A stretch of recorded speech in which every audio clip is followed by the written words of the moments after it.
Hello and welcome to another Pulsefired Gaming video. Today, we're going to take a look at a new fleet from Go0gleplex over on Cults 3D, the Lambdao. Let's take a look.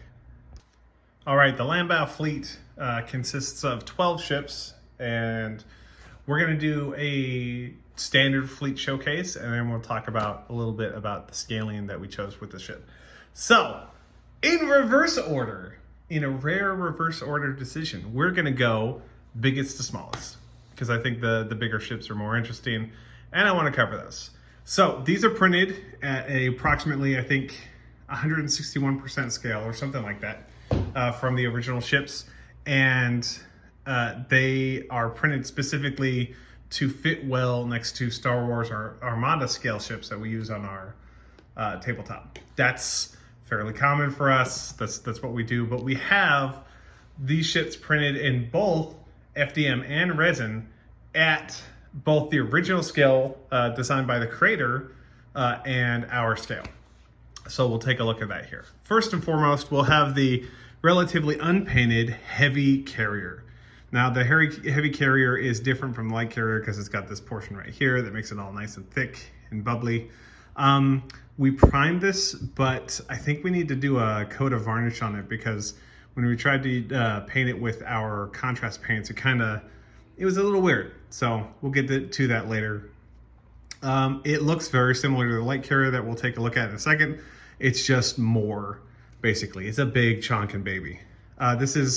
We scaled these ships where the largest ship would be 150 millimeters. So that is what both the light carrier and the heavy carrier are. So that is the heavy carrier. All right, that one was printed in resin.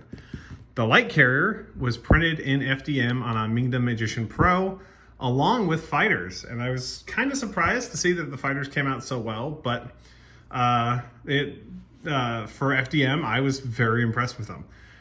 This ship has basically everything that the heavy carrier does. It's just got a little bit less of it. So you notice it doesn't have the big portion on pot. It's only got on the bottom, it only has one set of anti-fighter, what do they call? Close in defense weapons or PDCs. And then it's got the same on the sides.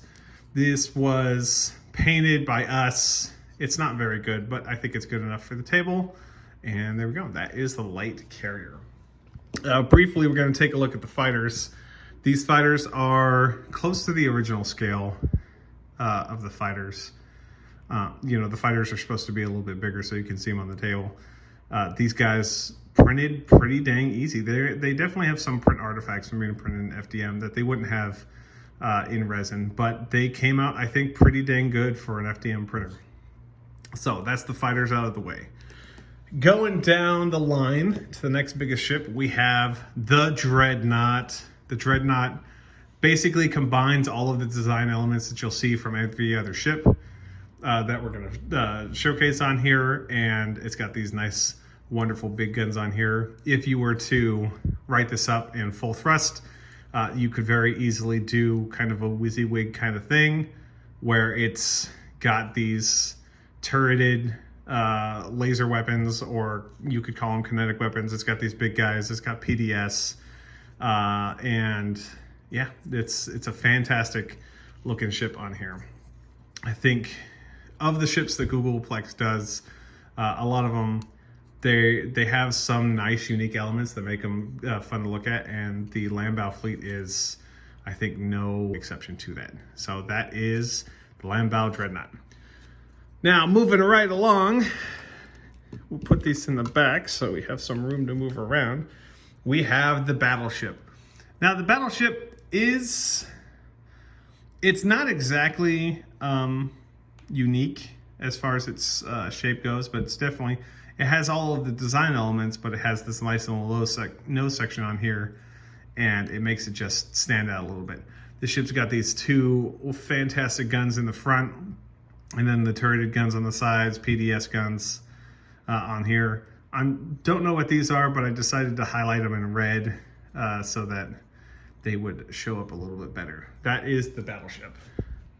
Now, I think the mainstay of this fleet would be the battle cruiser, which is why I ended up printing so many battle cruisers on here. And you could see Like when you're thinking about the quality of an FDM print versus a resin print, we have the battlecruiser on here, and the battlecruiser has basically all of the elements on here. It's got little missile or torpedo tubes on the front. It's got the turreted weapons on the side. It's got the PDS weapons on here.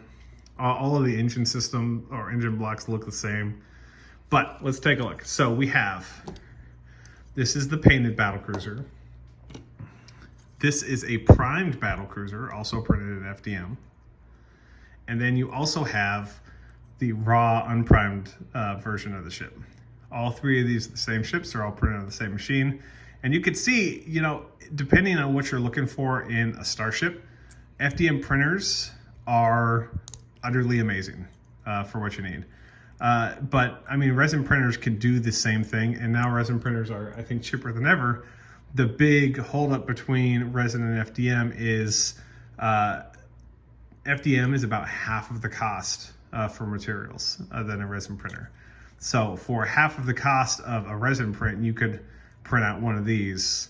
And that's, if that is the kind of argument that you're making, then that will win. If you're going for quality, now these ships I don't think suffer from quality other than specific individual print errors that my specific printer put out on here. That's another thing to consider. Resin will have less of those quality issues because of how resin is done and supported in post-processes and all that. So that's a look at the battlecruiser. Now, the battlecruiser has a little cousin on here. It's the artillery cruiser. And, you know, I wrote the name of all of the ships on here to make sure that I would remember them. The artillery cruiser is basically a little battlecruiser with a single tube in the front. I really like the artillery cruiser a lot. I also printed the artillery cruiser in both scales, and you can see the difference. Even in the little ship looks and represents all of the details that are on the big ship really, really easily. Even down to the little grills on here that I've chose to highlight as like radiators or something like that. You could see each individual one on there. So if you have an FDM printer, don't be down. These ships print well on either FDM or resin. So moving right along, we have a kind of unique looking ship. This is the light. Actually, we're not going to do that one first. We're going to do this guy first, the heavy cruiser. Now, the heavy cruiser, I think what I would say about the ship is it's got a lot of guns. You know, it's compact.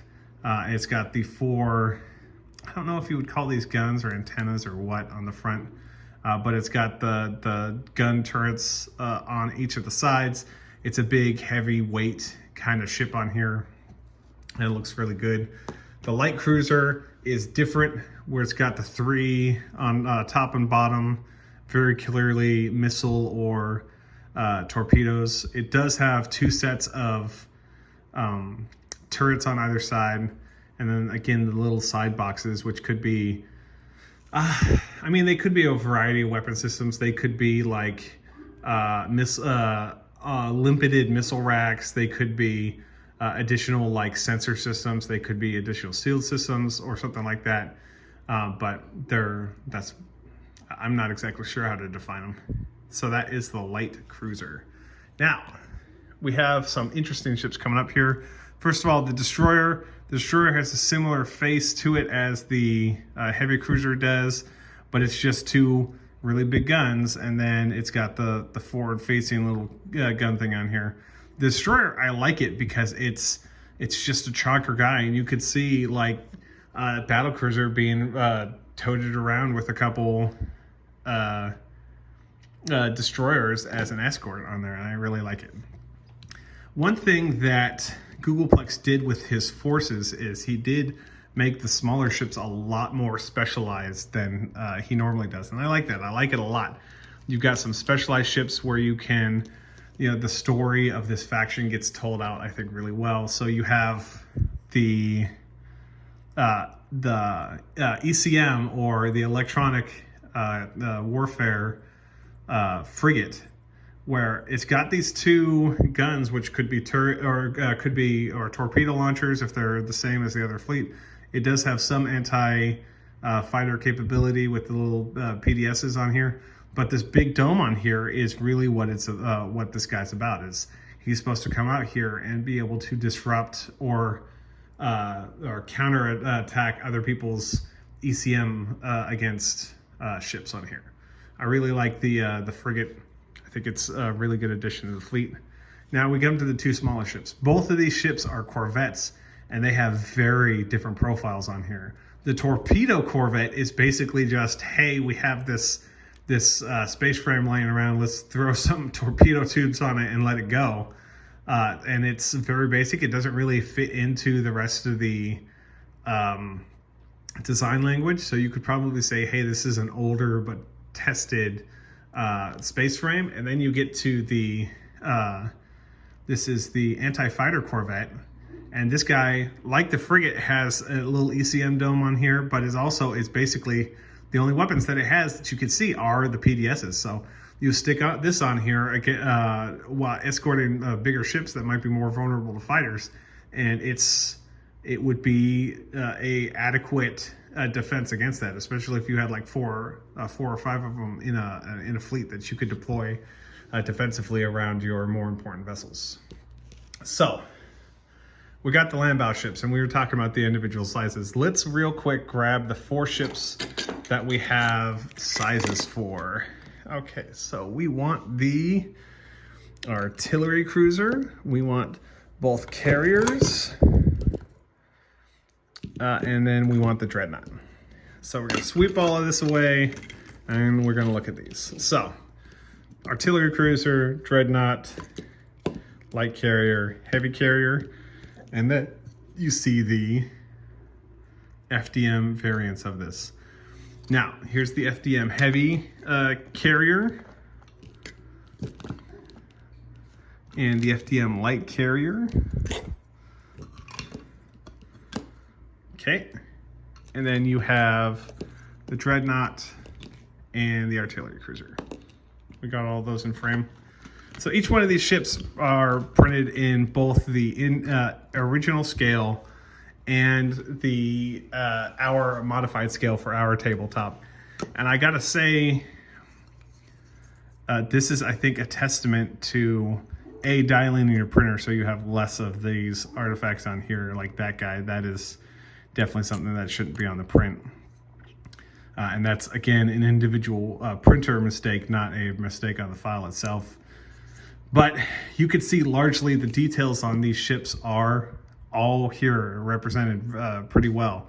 The paneling, the turrets, the other equipment that the ships have on it are all represented pretty well on both the original scale and on the modified, a larger scale.